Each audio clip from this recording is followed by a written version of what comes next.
So last week, I caught up with a friend who told me that he quit his job without another one lined up. And I must admit that my initial inner reaction was like, whoa, this is a pretty crazy move. And after listening to his reasons, I gained new perspective and it inspired me to make the video today, which is on the subject of money, what we do for it, and its impact on our mental health.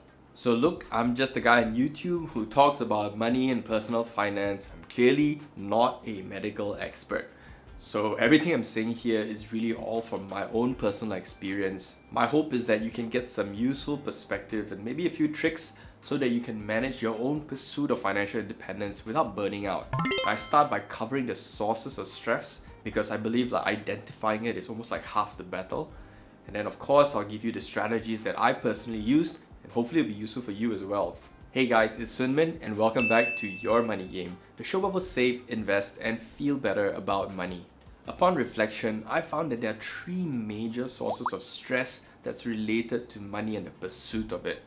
Let's start with the obvious one, which is work. So of course, we spend nearly half our lives working for money, and it's no surprise that it's a source of stress, but there are nuances within work itself that I think are affecting us. Firstly, it's the nature of the work itself. And for me, I started out in advertising, I'm still in it, but in the earlier days, I was really just a whole ball of frustration.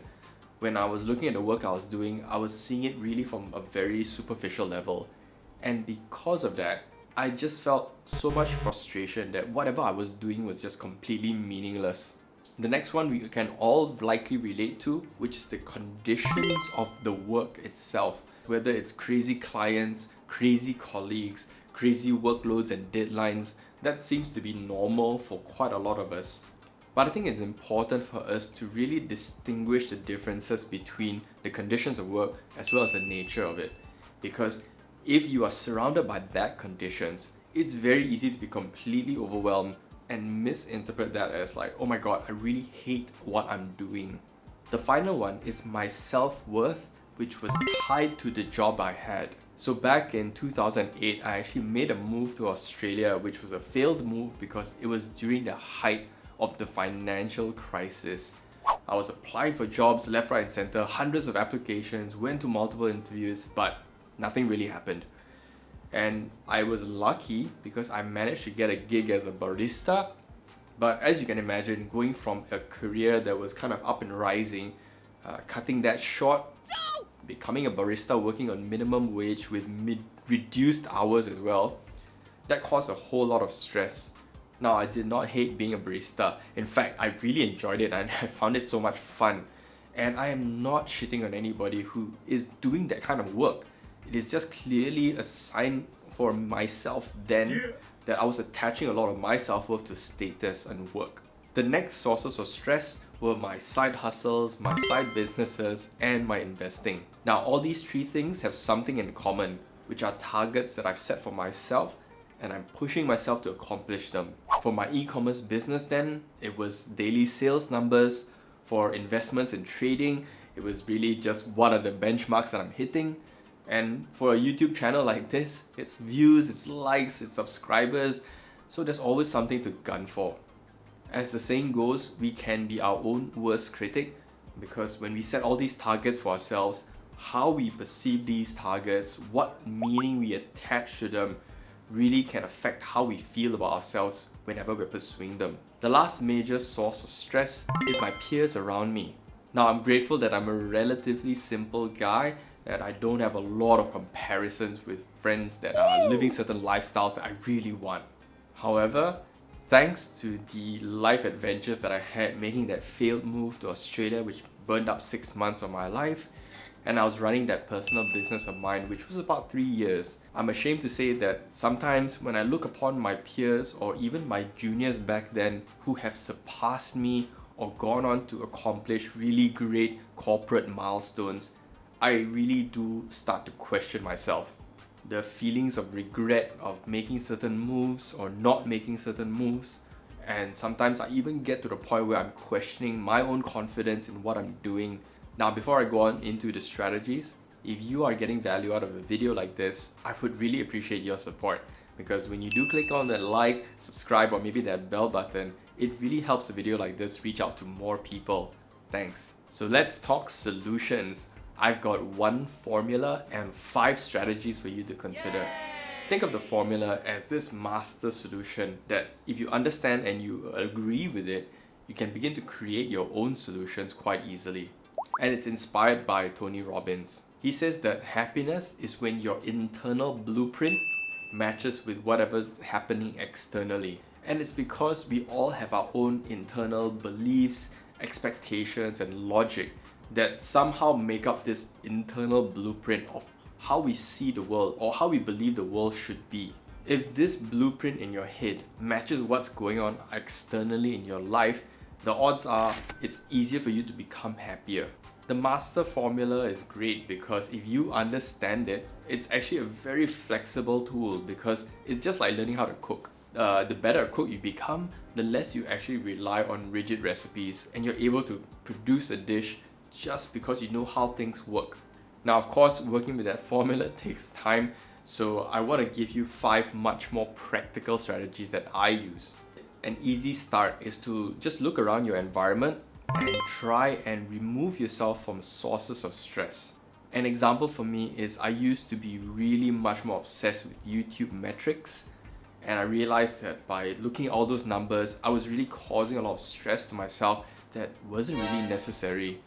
And the more I would just reduce my exposure to it, the less stress I faced, and the more I was able to just focus on trying to produce good content. For you, maybe it's a spending temptation problem where you feel as if you're always tempted to buy something because of some notification. Maybe that's the first step, turning off those apps and maybe even unsubscribing to some of those newsletters that probably are flooding your mailbox with sales. The second one is really simple as well, which is to try and reduce your spending, or more accurately, reduce your cost of happiness. Think of it this way, we all work for money so that we can fund a life that gives us happiness, right? And the more we need to make our lives happy, the more we need to chase money to fund that life. Try and look at the life around you and ask yourself, are those really needs or really is just wants that you have?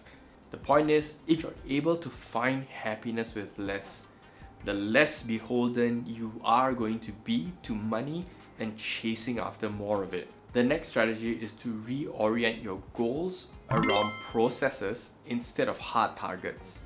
I found that those type of goals are fine to have around, but they don't actually add any value beyond just a blunt target. Instead, focusing on the plan, the process, and executing it was what really gave me much more control over the entire thing and managing my stress as well. By having clarity on the process and some kind of scheduling system, it really helps me maintain my sanity when it comes to managing multiple work projects and deadlines, my own side hustles like a YouTube video like this, and really any other goals that I have in my life. The next strategy is to find a sustainable energy source. So you need to slap a solar panel on yourself and you're ready to go. But seriously though, this is where it begins to get a little bit deeper. When I was running my past business, I eventually realized that I didn't have the energy I needed to sustain myself to push further. I just simply wasn't clear about my motivation and why I was doing things, which made every day feel like I was just pushing a boulder up a hill. A sustainable energy source is being able to connect with a deeper sense of motivation of why you're really doing what you're doing. So that's why it actually takes a bit of work to dig deeper to understand yourself more and what really motivates you personally.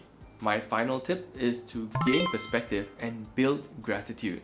So you remember the time that you got that raise, or maybe that bonus or that promotion, and remember just how quickly you forgot about all that and instead focused on how slow your progress really was compared to some of your peers, maybe how small the increment was or how small it was compared to how hard you were working compared to your colleagues. Isn't it amazing just how crazy it is where we are always finding it so difficult to feel satisfied? So this is something that you can literally do right now. Pause, take a deep breath, and just look around you. And whether it's your friends, your family, whether it's society as a whole or the world as a whole, you are watching a video like this, odds are things are pretty okay for you.